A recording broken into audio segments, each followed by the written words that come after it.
Welcome to the Supply Geek podcast, the show that turns shipping containers and glossy corporate advertising into real stories worth sharing. I'm your host, Ben Thornton-Jones, and whether you're a supply chain geek like me, a conscious consumer, or just someone who's always wondered how the milk ends up in your cereal, you are in the right place. Each episode, we unpack the hidden stories behind the stuff we use and the things we do every day, from palm oil plantations to the milk supply chain, from cargo ships to carbon emissions. We're not just about moving goods, we're here to move minds. So grab your map of the world, adjust your safety vest of skepticism, and let's dive into the weird and wonderful world of supply chains. Let's get geeky. So my guest today, and number one milk geek, as I'm going to call you, Robin, is Robin Sundaram. Robin, thank you so much for being part of the podcast. I've been really looking forward to this conversation and finding out about this supply chain. I think milk is something that is very recognised by everyone. I was having a quick look on Dairy UK, the sort of voice of the dairy industry, and they say that 96% of adults purchase milk. So it's got to be in pretty much every single home. But I'm not sure how many people truly know the supply chain and the journey behind it. So I think it's going to be a really great conversation, and thanks again for spending this time with us. But before we get into that, let's hear a little bit about you. So maybe tell us a little bit about yourself, your career, and why you probably know more than most people about milk. Thanks, Ben. Good to see you again. So I'm Robin Sundaram. I'm a nearly 40-year veteran of working in the food industry. So I started my career at Marks and Spencer's and Safeway. I don't know if you're old enough to remember Safeway. Just about. But it was, at the time, in the early 90s, it was the third largest retailer in the UK. So Sainsbury's were number one then, Tesco were number two, Safeway number three. And unfortunately, they were then, it didn't quite work out for them. They were bought out by Morrison's. But even before that happened, I'd already moved to Nestlé. So I've just spent 30 years at Nestlé, and I've actually just gone into semi-retirement in the last couple of weeks. Congratulations. So, thank you. And of course, that's where we met when you were there back in the day. So yes, I've had 30 years there in the supply chain mainly, so I'm another supply chain geek, I would say. But in the last 13 years, I've spent a fair amount of time working in our dairy supply chain, and particularly in procurement, working with our farmers in the UK, dairy farmers in the UK, because a lot of people don't realise this, but actually every time you have a Kit Kat or a Quality Street or a Yorkie, they all contain milk from Scotland. So from farms in Ayrshire, and there's about, currently I think we're working with something just under 50 farmers around Ayrshire providing that milk. And similarly, every time you have a Nescafe frothy coffee, a cappuccino or a mocha, that is actually all the milk that goes into creating the froth at the top of your coffee is from Cumbria. So we work with about 40 odd farmers in Cumbria, and they're all part of a dairy cooperative called First Milk, who are, in terms of UK owned, they're the biggest UK owned dairy cooperative in the country. They're not like the size of Arla or Muller, but those are international cooperatives. So yes, last 13 years or so, been working very closely with them. So I've gone from a position of not knowing anything about agriculture really. Closest I'd got to agriculture, I would say, was I got married at the Royal Agricultural College. That's about as close as it got. So I've gone through quite a steep learning curve.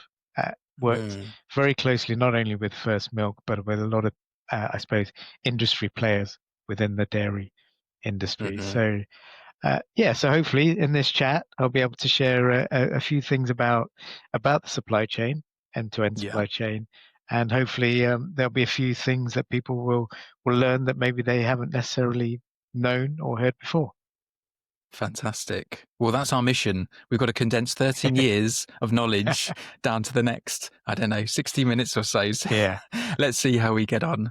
Well, great. So, let's kick off and maybe just take a pause a second to say that we should probably clarify that in a world today full of milks, alternative milks, plant-based, etc., today we are going to focus on cow's milk, Yes. correct? Yes. And in particular, that supply chain and the industry in the UK.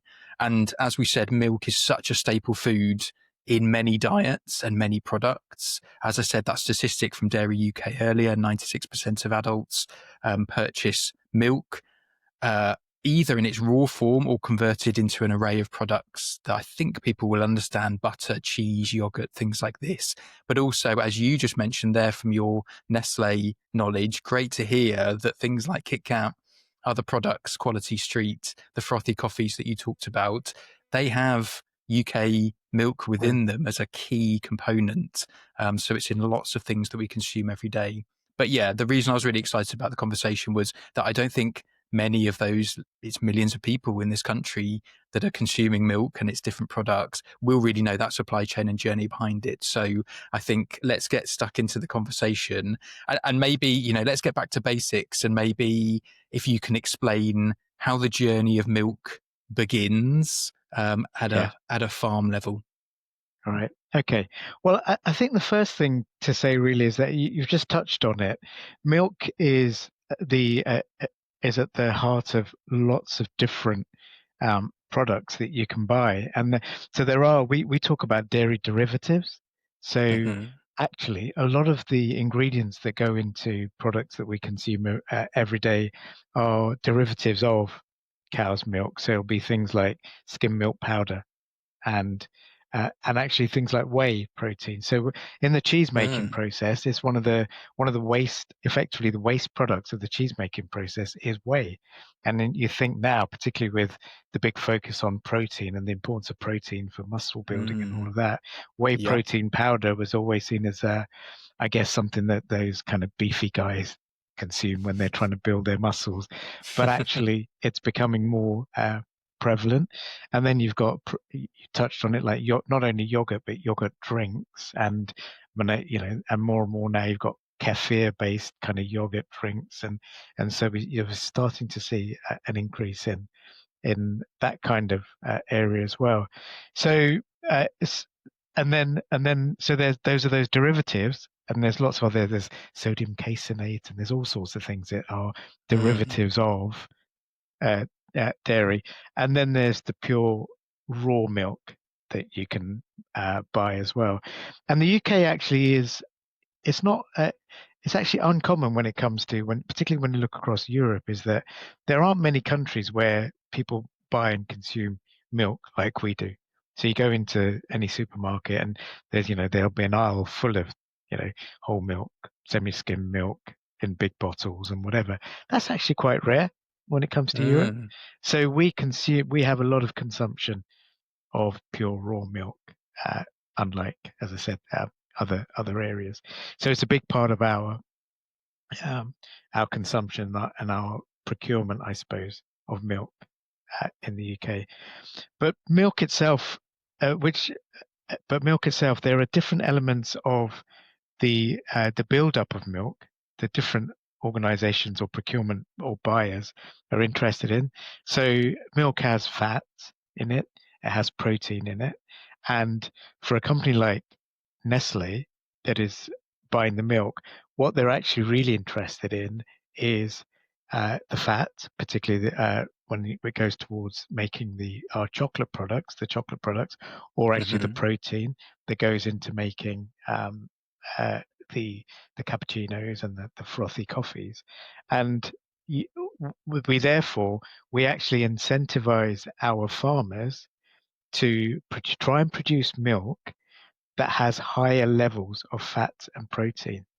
And the way you do that is over a long period of time, our farmers themselves will invest in specific breeds of cow, and some cows will have higher levels of fat and protein in their milk. Whereas if you are a buyer of fresh milk in a retailer, you're not really interested in the fat, and in fact, a lot of the time you want semi-skimmed milk.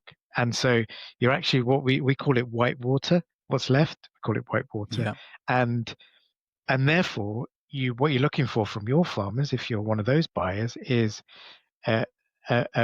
probably a heavyset, larger cow that is there to just produce as much milk as possible without, Yeah. and they're not really interested in the fat and the protein and what we call those milk solids in the industry. Mhm. So so what may seem at the beginning when you go, oh well, there's a cow and it produces milk. Actually, did you know a cow has 4 stomachs? Did you know that? I did not know that. So a cow has 4 stomachs because they eat grass mainly, and grass is really, really, really hard to digest. So I don't understand the science behind it, but you kind of need all 4 stomachs through the process to really get it to the level where it's actually doing the right things within the stomach, is my understanding. But please, like I said, I'm not a scientist. We won't go down that sciencey route. Don't worry. We'll stick with the supply chain. No problem. But But no, fascinating.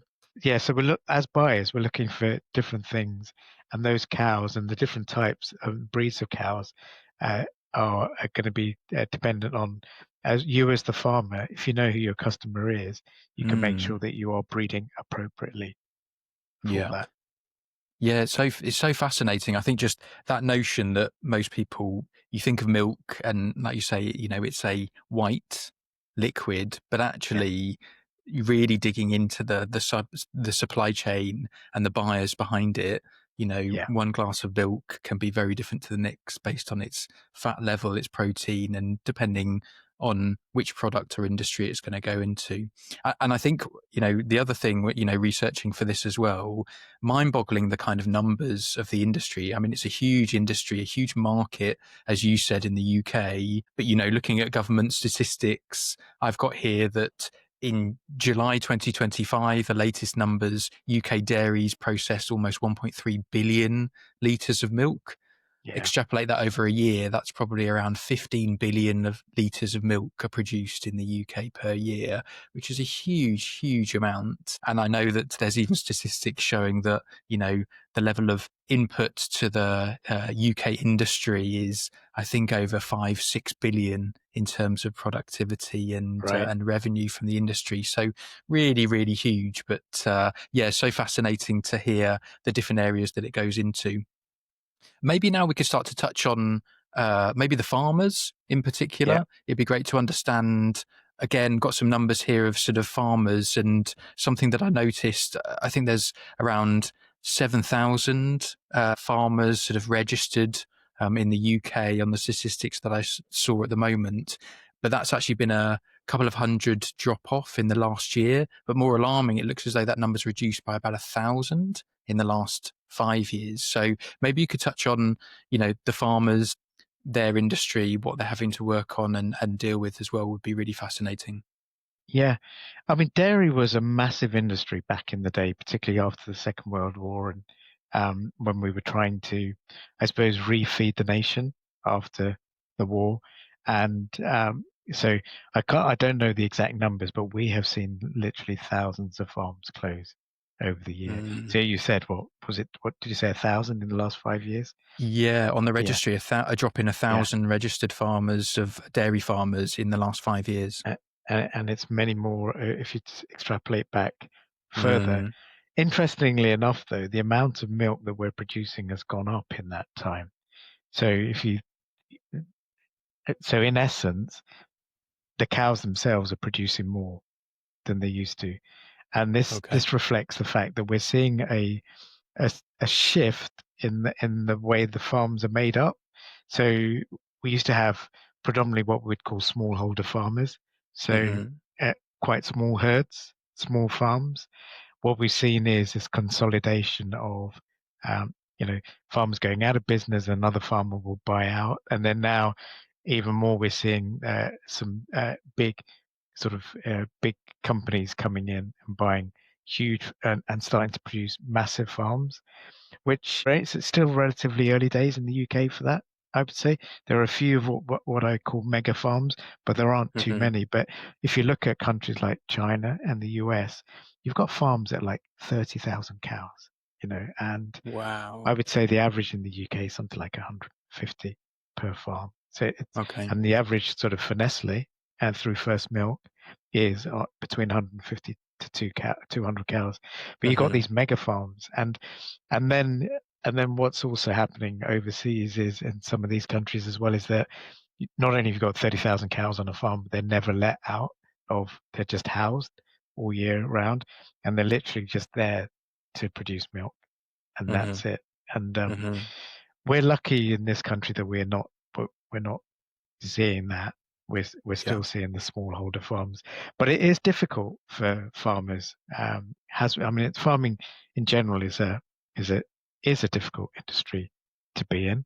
I think Jeremy Clarkson has shown that quite well Yeah, through for his sure. program, and because they have so many, and maybe we'll come on to a bit later what some of the challenges are for farmers, Mm. because I think that then has led to some of the work that we're doing to try and help both farmers, but also the environment and communities, and also business as well. So how do you find that something that helps across all of them? But yeah, it's to answer your question. Being a farmer isn't easy, but there is demand out there for milk. But every year, farms are there are farms that are just deciding that uh, it's not financially viable for them, and every year we're seeing people come out of farming uh, because it just isn't working for them. And of course, farming is also a very political industry. I would argue Mm. maybe the most political industry Mhm. out there, uh, and I, every government seems to make decisions that seem to uh, upset farmers in one way or another. And the latest is all the inheritance tax Yeah. challenges going on out there. So that's a big Mhm. issue for farmers Mm. currently as well, on top of the ongoing commercial challenges that farmers have in this country. Absolutely. And Robin, would you say as well an impact because I guess this is a common thread, I think, across the world that, the challenge with farming and yet the pressure on a growing global population to feed that population and the increased demand that we have there. I've definitely seen, I've had the pleasure of working on mint in my own career and being in India and speaking to mint farmers there who've been farming for many years. And always the question to their sons or daughters that were there with them to sort of say, are you going to take over this farm? And they say, Yeah, God, no, I want to go and get a job in the city or something like this. I guess one, because it's maybe not as glamorous and as bigger focus as what their friends and others are doing, but also I think because they've seen their parents work so hard yeah, for sometimes very little reward in comparison. Do you think we see the same thing in the UK? we do. We do. Do you know what the average age of a farmer is in the UK? Tell me. It's 59. And No. around the world, Wow. it's 60. So we're actually doing better than the world average. And Mm, so, yes, a lot of succession is so difficult because, if you're a farmer that has 3 or 4 children, say, you it's very hard. You can have succession where more than one of your children takes over the farm, but it's quite difficult. Often it'll just be one. mm, And then how does that work? And traditionally in the past, again, it's tended to go to sons, and uh, how do you get more female farms? So some of the work we might touch on later with Nestle. The Nestle program we've got a whole women in agriculture program around it. But yes, we are seeing exactly that. We're seeing the next generation not really wanting to take on the farms. You also have to mm, remember there's another added element that a number of farmers are tenant farmers, so they don't actually own the farm. So they have a landlord or landlady who owns a farm. So then you're basically you're doing farming as a living, but it's not something that mm. you then pass on Yeah. necessarily to the next generation. I think one of the things that's helping, well, it's a couple of things. Firstly, is that is the technology is improving, so you don't have to necessarily be tied to the farm 24 hours a day these Mhm. days, because they've got more and more. Our farmers, dairy farmers in the UK, the ones that I work with, they've got all sorts of things like Fitbits on cows effectively that tell you effectively tell you if the cow has started to slow down compared to the normal steps that they take, and then that potentially Okay. tells the farmer that they might be starting to get sick, and therefore Mm. maybe the farmer is able to intervene quicker, give them antibiotics, whatever, to be able to stop them from getting really sick. So ultimately it helps the farmer to be more productive, but also it helps the cow to make sure that they don't get too sick. There's other technology. There's these. Have you come across these robotic milking systems? Have you heard about those? A little bit, but yeah, please Yeah. explain. It's fascinating. I mean, instead of you sort of bringing the cows in and then attaching the pumps to the udders, it's the other way around. The cow just wanders in when she's ready, and she just stands in a specific spot, and suddenly these like pipes just attach themselves to the udders, and the milk comes out, and then when all the milk is gone, they detach, and the cow walks off, and there's always a treat. So they'll have like Mm. something little to eat, and they'll wander off. And so some cows might come in once a day, some cows two, three times a day, but effectively happens all throughout the day. In which case, so the farmer isn't tied to two sort of milking period, getting up really early in the morning to do the first Mm. milking and then maybe 4 o'clock for the second. So there's things like that, like the technology that helps, in theory anyway, helps to keep means that if the farmer does want to go on holiday for Mm. a week or so, they can do that, or they can go away for a weekend. And we still need somebody around, but it's not as um, prevalent. And just generally, so technology will help. I think there's also, I mean, I've seen a few of our what we call next generation farmers, so the younger farmers, the sons and daughters, going off to be in a business, to learn about the world of business, whatever. But actually, they realise I miss being in the countryside.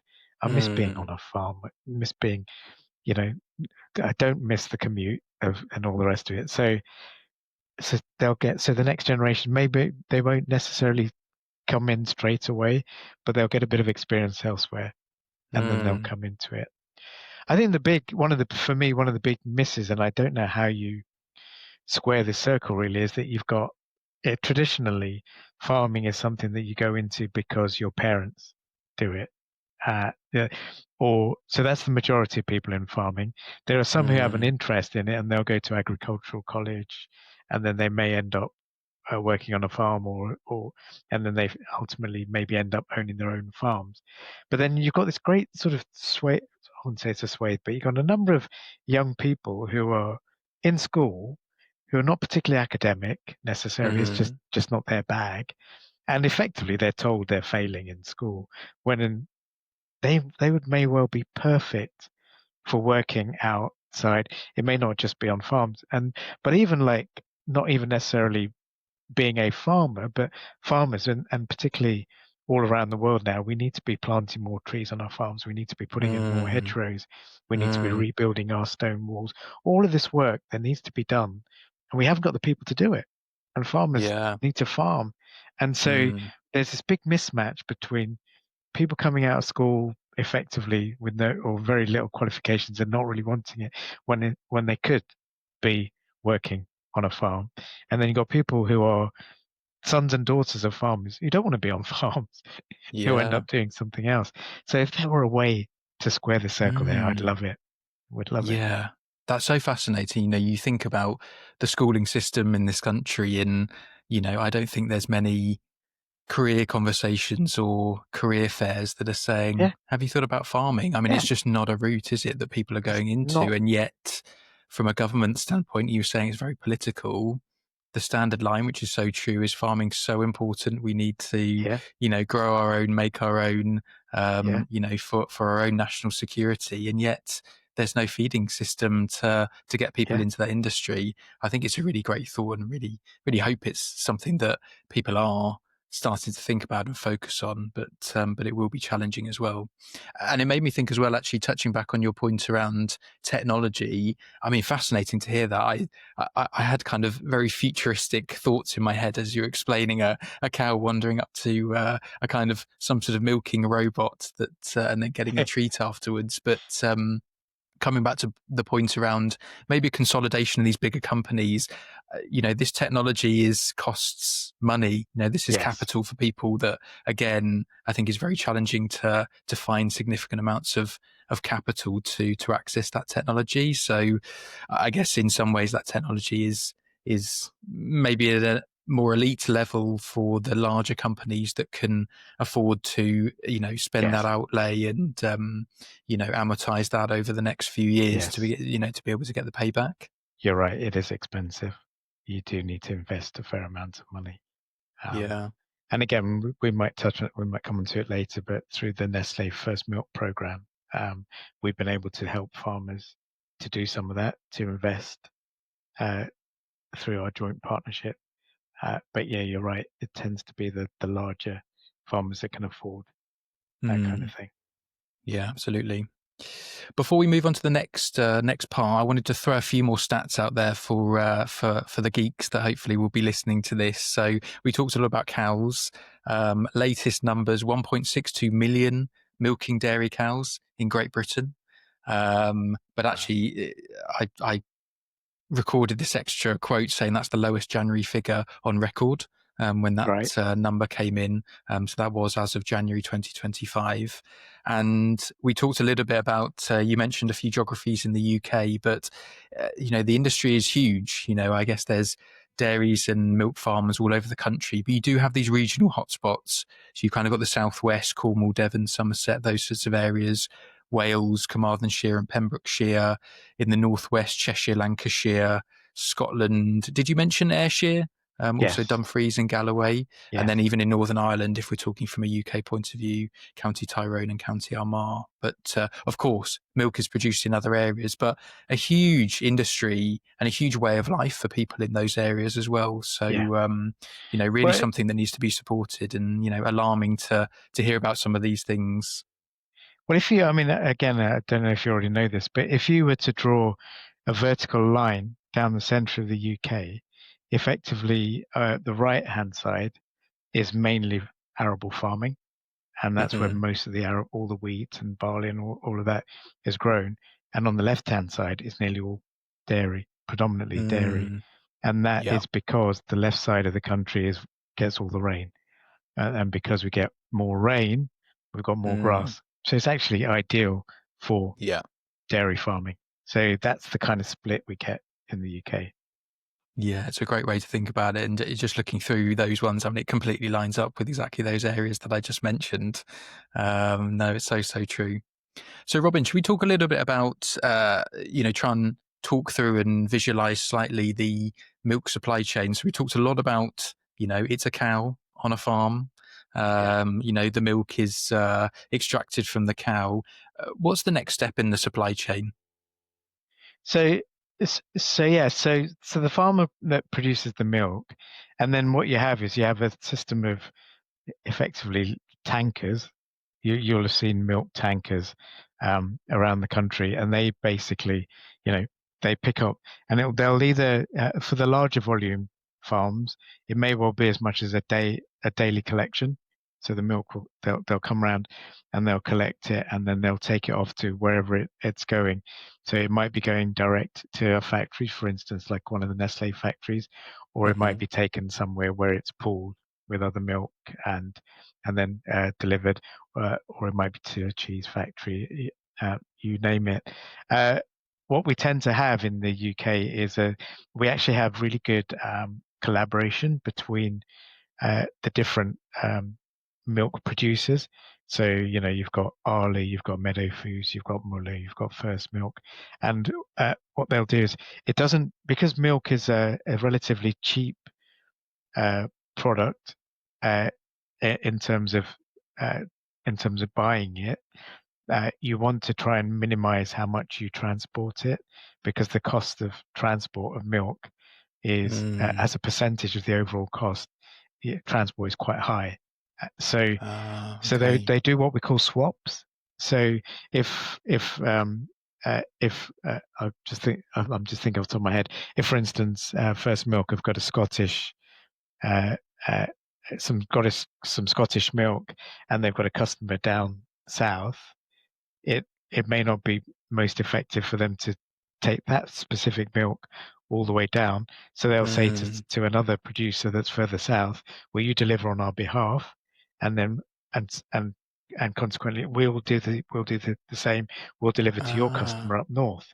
So the okay. milk will be, and that really keeps I mean, there's great environmental benefits clearly of reducing the Yeah. amount of transport, but it means that the milk is fresher, it gets delivered quicker. Mm, There are so many benefits. So we've got this huge transport network. So it comes off the farms, gets collected, transport network. What's interesting again, what I think, is that the everything is recorded. So it may well be that one tanker goes around 10 different farms, but when it goes to, for instance, in one of our Nestle factories, say in Girvan, where we make crumb, we know we can tell exactly who those 10 farms are that we've collected from, and we do all these tests in terms of not only the fat and the protein, but mm, the various sort of tests around antibiotics and all of that. And if mm, there's anything that is potentially harmful from a quality perspective, it mm, immediately gets rejected. And they know, the system somehow knows which farm that milk has come from as well. So there's a huge amount of uh, technology that's involved in making sure that we can trace back, we've got the right quality, everything. And mm. this is all around the country. It's not just Nestle and Yeah. First Milk. This is just how things are done. So yes, so then it'll go, and then some of it, as might go straight to a bottling plant, and and then gets, mostly it's pasteurized. So there's a pasteurization process that happens at the various sites that it goes to, and then it might go to bottling, and then next thing you know, it's gone to Tesco or Asda or Aldi or whatever, or it'll Mm-hmm. go direct to a customer like Nestle, or it'll go into a factory where they're making cheese or whatever. So that and Mm, then so from there it gets, it then will then end up hopefully to the final consumer, and that might be through the retailers, or it might be somebody at an ice cream parlor somewhere, somebody who's mm-hmm. at a football match buying their product that has milk in it, you name it, or in a restaurant. So it can be a whole host of places that it ends up. Um, so yeah, and there is, and when it comes to food waste, we know 1/3 of all the food in the world is wasted. Mm, I don't know what the numbers are in terms of milk waste, but I know the last time I heard, I mean, it wasn't great. There is still, more milk wasted than I would like to see.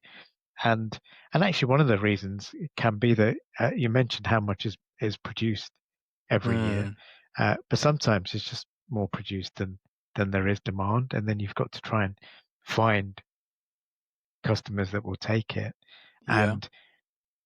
and then it gets to the point where you have to almost give it away for free, and Mm, there's kind of that kind of thing going on. yeah. You may or may not know this, but there is seasonality to milk production. Were you Oh, aware of really? this? No, I Yeah. wasn't aware at all.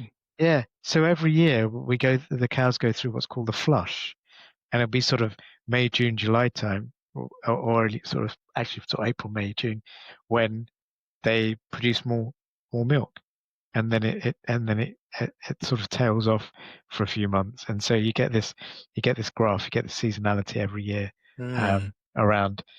So if demand drops just when their flush is happening, that's not good mm, news for the industry in general, because basically milk price is going to come down because it's yeah. obviously supply and Yeah. demand. Similarly, on the flip side is when when the flush is over and there's a minimal amount of milk and demand goes up, uh, then that's good news for farmers, because they Mm, can get charge more for it. And dairy, you touched on it earlier, but dairy is, even though we're talking about the UK, it's not isolated in the UK. What's happening around the world and world pricing and world availability impacts our farmers big time in terms of Hmm. pricing and everything. So Hmm. you've got, I mean, what happened about 7, 8, 9 years ago is that, you know, the the Chinese, I don't know if you remember, but there was a problem with infant formula. Chinese produced milk, and Yes, I some do. babies were impacted. And Yes. then so they decided they were only going to import milk. They weren't going to Hmm. kind of trust their own farmers. And suddenly there was huge demand from China around the world. And Mm. so milk was going that way. And so there was that. Then the flip happened. The Chinese decided they were happy with their own milk, and they stopped importing as much, pretty much at the same time um, as Russia invaded Ukraine, and so all loads of countries said, well, we're not going to buy from Russia anymore. You know, they put in, uh, and then Russia went, okay, well, we're not going to buy any milk from anyone anymore. We're going to, and suddenly that demand dropped off, and so the milk price kind of crashed because we just had to. Mm. Now, it's totally out of our farmers' control, Yeah. uh, but they are at the. It's one of the challenges they have is they are, you know, price can vary quite a bit. Having said all that, having said that, the last couple of years milk price has been really good, been really high, but at the same time, input prices for farmers, the Well, cost it's of what I was just going to say, isn't it? everything It's sort of, gone up. the fluctuation in price is such a challenge for farmers, and then at the same time, the other thing that's hitting them is the input costs, whether that's feed Fer- or Fertilizer, energy, anything like energy. that. Exactly. Yeah, such a Yeah. challenge. We'll come on to challenges in a second because I think it's a great one to move on to. But I just wanted to, as we were stepping back to the supply chain, I find that really fascinating. You talking about how actually this is quite a short supply chain when you compare it to Yes. other materials. We're not talking many tiers. And the other benefit of that, you talking about actually having real traceability down to the farmer or the farm that is producing that milk, which I don't think many material supply chains can say. You have maybe the wine industry that sells itself on telling you exactly on the back of the label exactly where it comes from, but Yeah. a lot of other things you have many tiers, and by having lots of hands passing on to a different stage, you completely lose that traceability and that provenance and understanding exactly where that came from. So Yeah. huge benefit of milk, and it sounds I, really great that we have that in the UK. I think we have to be clear though that we're talking fresh milk here, raw milk. So Mm, if for instance we're buying milk powder, skim milk powder or whatever, then that gets a lot harder.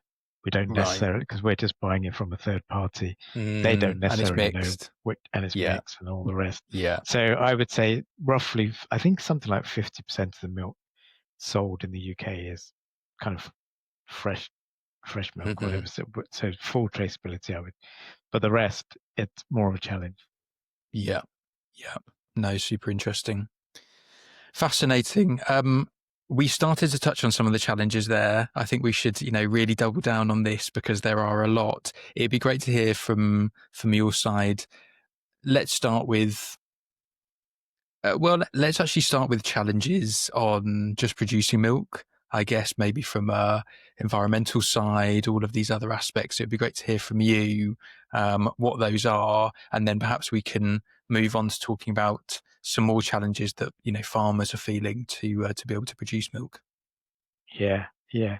I mean, the big one really, I mean, climate change, you can't deny it. You know, that is, because ultimately the farmers they need the rain to come to be Hmm. able to grow the grass, to be able to um, uh, get the cows out there and consuming.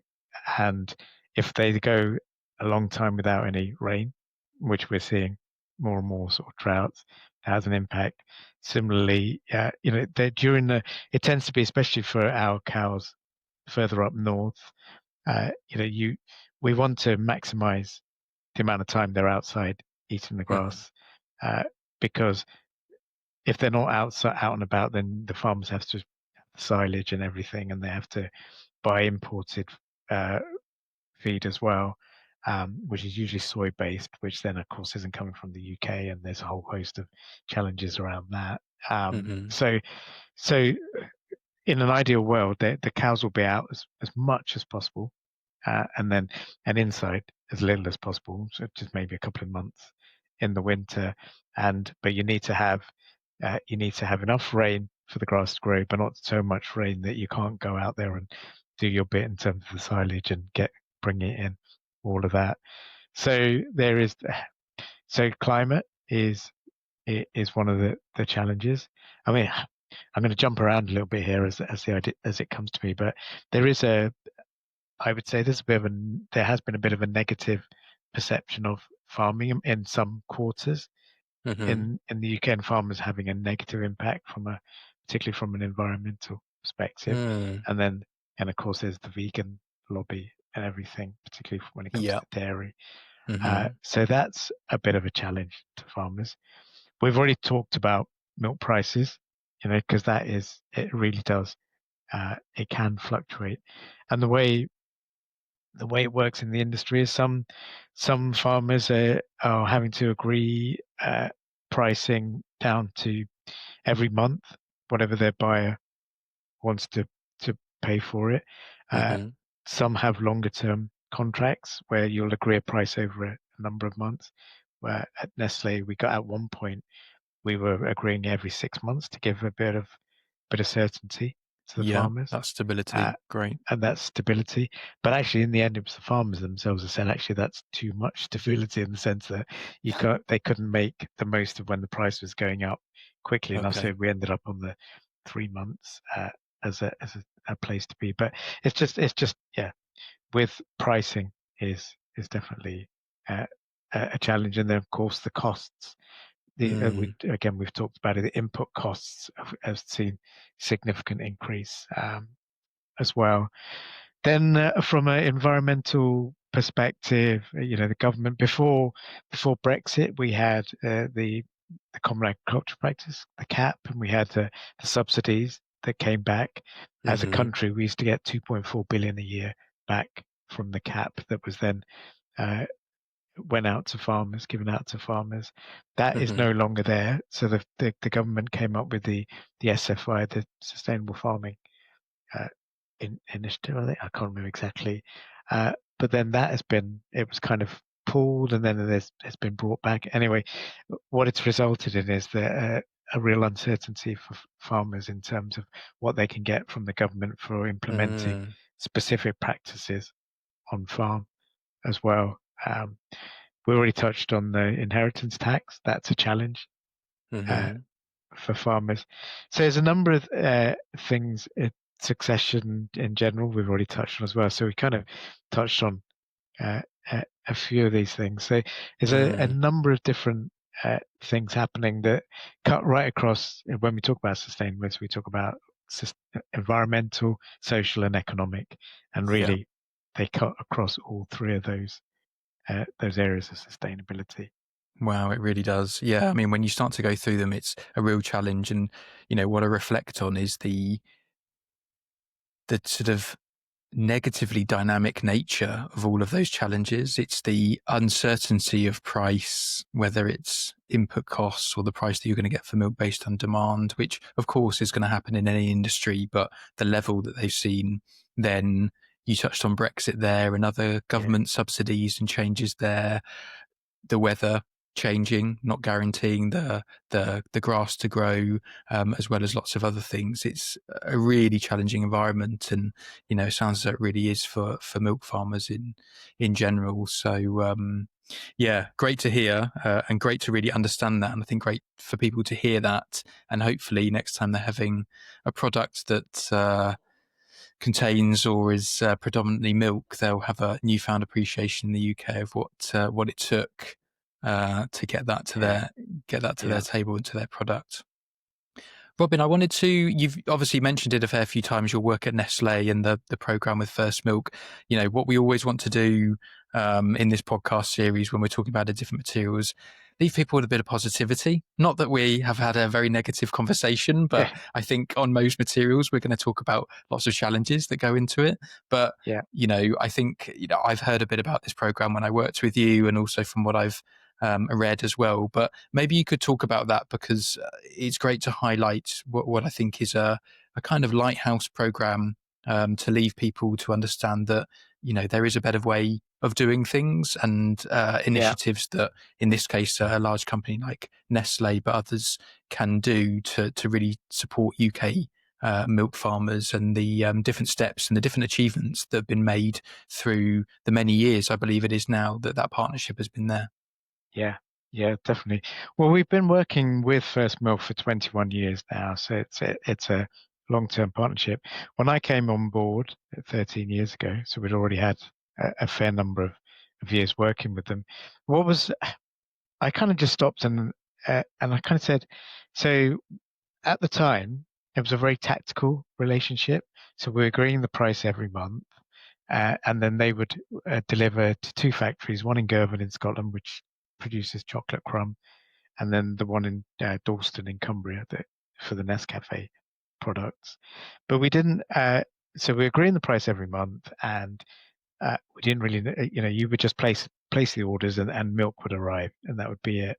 And I kind of questioned it and said, we've built these factories in the middle of milk fields because milk is the number one ingredient for these products that we're producing. So I kind of questioned why do we not know more about who our farmers are? Why are we just negotiating the price every month? Should we be not working towards a more long-term strategic partnership that and then allows us to be more resilient to climate change, make some sort of impact in terms of the local communities, make sure that our farmers are we have farmers that know that their milk is coming to Nestle and to Kit Kat and to Nescafe's huge brands, and Mm. and therefore ultimately maybe the farmers could even be ambassadors for Nestle if we're doing the right thing for them. So off the back of that, I ended up working. As I said before, we're not experts in farming, agriculture. I definitely wasn't. So we ended up talking to people who were experts. So an organisation called EFFP, who were instrumental in helping to bring together myself with uh, the Allerton Project. I don't know if you've heard of them. They're kind of No. an experimental farm in Leicestershire that is there to make money. So they need to make money. They're a farm, but at the same time, they've got the ability to try long-term environmental initiatives to see what works over a long period of time. They were real experts in not only the kinds of things that you could implement on a farm, but also how you talk to farmers. Because ultimately, if we were going to make this work, it had to work for farmers. They had to buy into Hmm. to something. We knew we wanted to do something, but we didn't know what it would look like. Hmm. So we kind of got together with them. But importantly, right from the beginning, we said we have to get farmers involved in the beginning. So we said, well, how are we going to do that when we don't know who our farmers are? So the first thing we did was we said, okay, let's create a group of farmers that are going to be dedicated Nestle farmers within the First Milk pool. And we said, okay, if you become a Nestle farmer, you'll get slightly more than the ongoing price Hmm. for milk. So it's like premium, but you will then be expected to do some environmental and social work as part of that. We don't know yet what that's going to look like, but we're going to develop that jointly with you. Uh, so so what we did is we sat down with a number of the farmers as well, and we created this program that was we tried to make it as straightforward as possible to kick things off. So we said we'd pay you a sustainability bonus. So we say here's the milk price, and then you're going to pay you a sustainability bonus. And Hmm. so and what we did is we came up with a menu of things that the farmers could to do, so they could choose what they wanted to do. And we were very, very clear at the beginning that we had to do things that we had to ask the farmers to do things that were not too difficult to Hmm. to implement. So really it's things that are kind of around the edges of the farm, not in the center of the farm. So we Hmm. said, okay, we'll grow some hedgerows. I don't know, and I don't know if you're aware that after the Second World War, that the farmers in the UK were incentivized to take hedgerows out, and Oh, so we had the country was we had hedgerows all around the country on all these farms, and they were incentivized to take them out, and the reason being that they wanted to, because we had to feed the nation again after the war, we yeah. wanted to maximize the amount of yield, so the land available. So all of these hedgerows Ah, got taken out.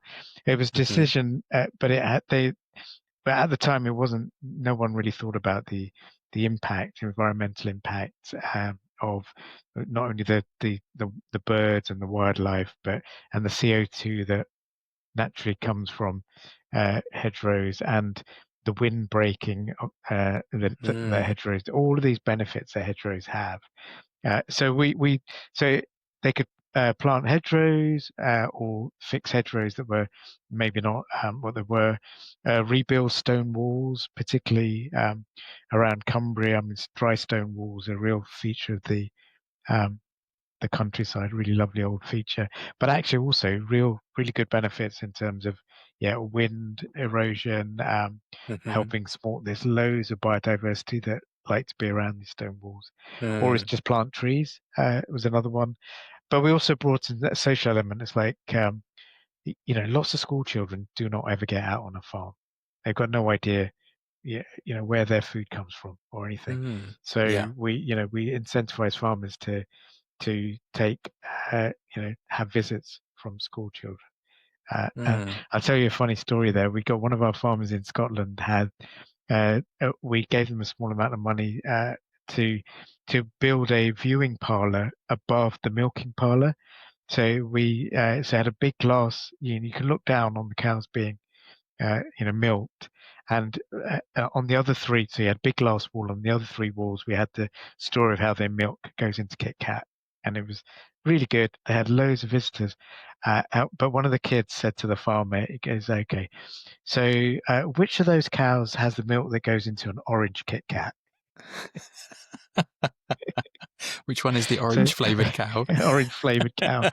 Um, But we do have, unfortunately, there's not enough children are getting out to farm. So that was something else we Mm, incentivized.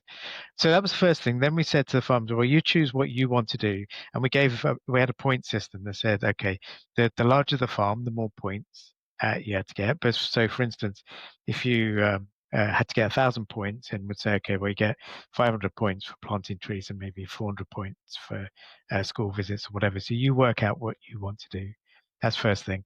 Then you tell us what you're going to do, and we create a very, very simple system, really simple, on their phones that they could kind of put it in. Then we said, oh, we could take photos of you doing the work.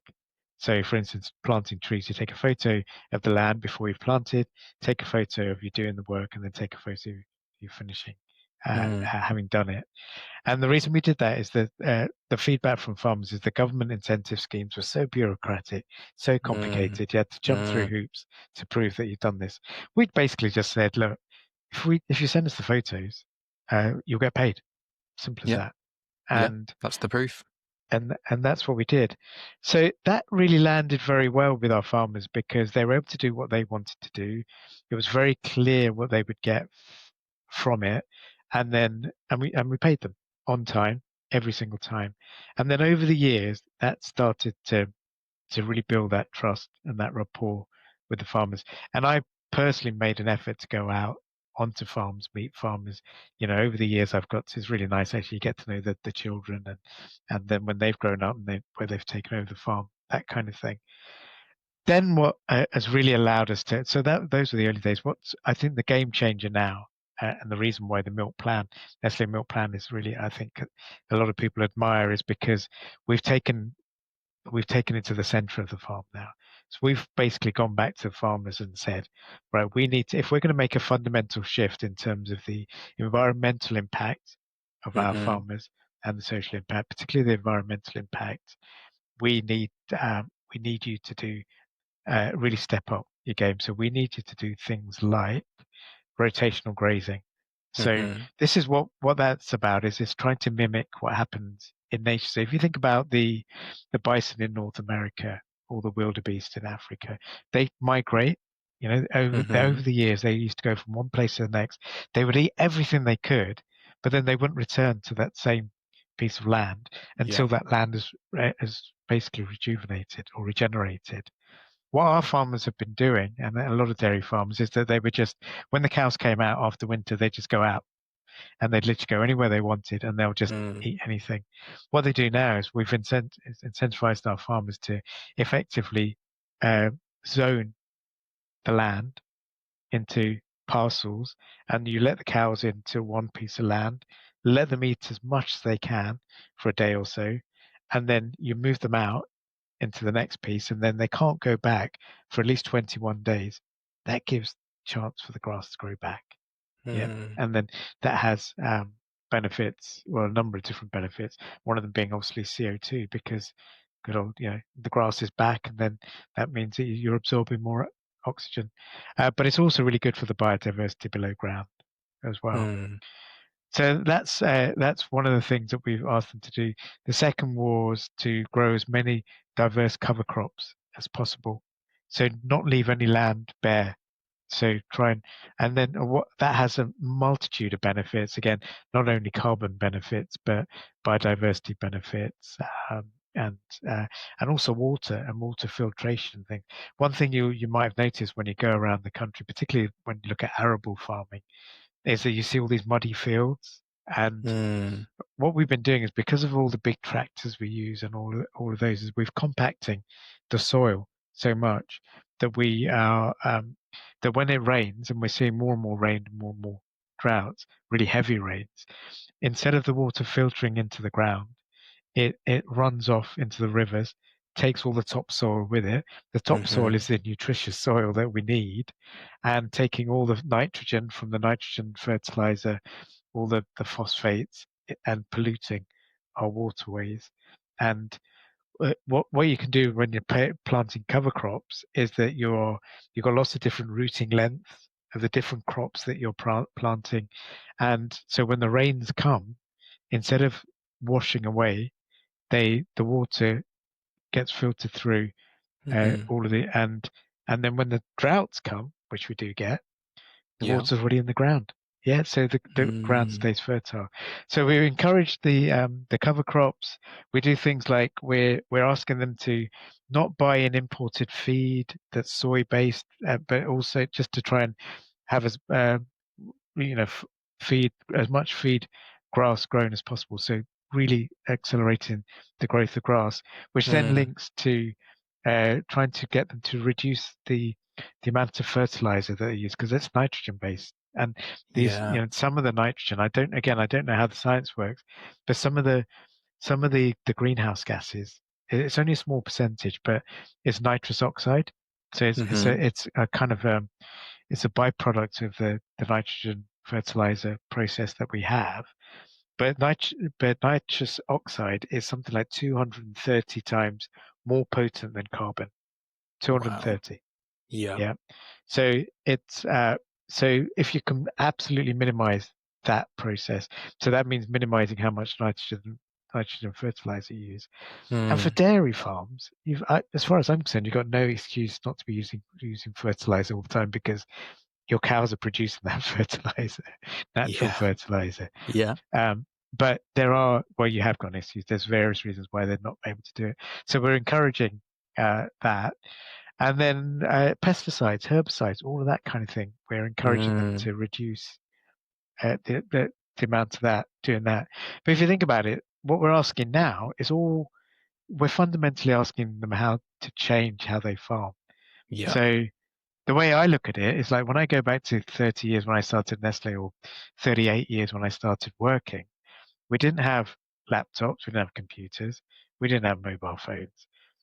We had in trays that were proper in trays where bits of paper were put in them. And it's kind of like asking our farmers to go back to how their grandparents used to farm. Before all Mm. this, they were able to use all this fertilizer and all the rest Yeah. of it. And I would find it incredibly difficult to go back to how I used to work. And yet Mm. we're asking our farmers to do the Yeah. equivalent. And then on top of all of that is that the long-term benefits, I think you just have to watch programs. Have you seen Kiss the Ground on Netflix? Yes, I have. Yes. Yeah. So Around the that, soil. Mm. yeah, those kinds, you can see that actually this is all ultimately, this all comes under the name regenerative agriculture.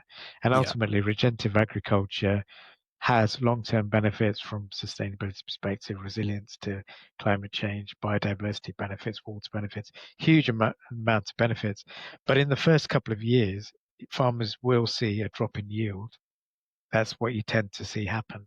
And therefore, we as the buyers who are incentivizing farmers to make this change have to be there in the short term to respond and support them financially, but also longer Mm. term. So you have to you have to be able to uh, to be authentic and credible when you're dealing Mhm. with your farmers. And I think Mhm. where we've got to with the milk plan with first milk farmers is that because we did that initial program and we paid on time, and we also, I won't go into detail now, but we also supported them financially through when milk price crashed, all of that kind of thing. That trust was built. So Mm. they've said, okay, right, we're going to implement all these. And then related to that is that we're ultimately, you have to be able to show that all of this work is actually making a difference. So Yeah. this is where the science comes back in, and science, the SBTI, Science-Based Target Initiative. And we've been working with an organization called AgriCarbon, who have Mhm. got this incredible machinery. It's like a long pole, meter length tube that goes into the. I think it was originally developed for the Mars landings back in the day, but they, for every single one of our fields on every single one of our farms.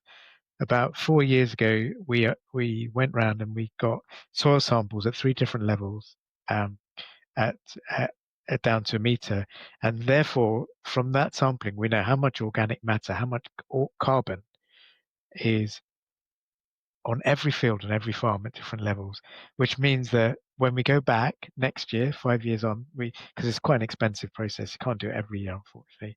But when we go back, we'll measure and we'll be able to see, is all this work actually making a difference?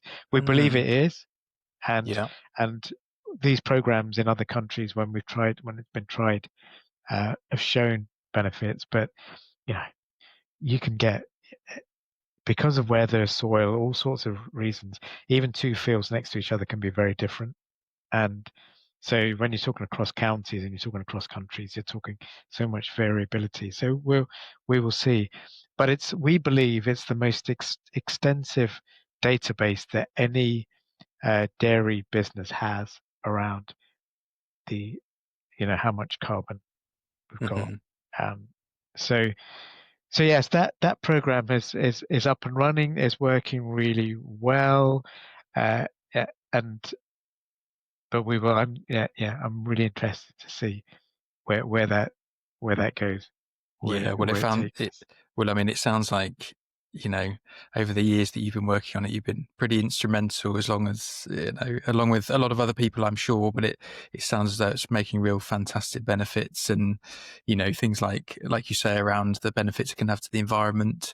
But even, let's face it, you touched on there, trying to pull people away from fertilizers and things, which economically we've seen prices go through the roof on fertilizers and things like Yeah. that as well. So, Yes. Yes. the challenges are there. It is, like you Yeah. say, getting farmers to step back to how their grandparents did things. So I'm not saying it's easy, but I think if it's a win for the environment and a win It- for farmers, yeah. that is only the best way forward. And I think a great example of how this could work, hopefully en It- masse, because of course this yeah. is a small size Well, program in the grand scheme of the it UK, is. but It I is, think it's and showing a real way it forward. is, and that's one of the challenges we have in the industry is that it's we've invested, as Nestle has invested a fair amount of money to make this happen, and we need more companies to be willing to invest.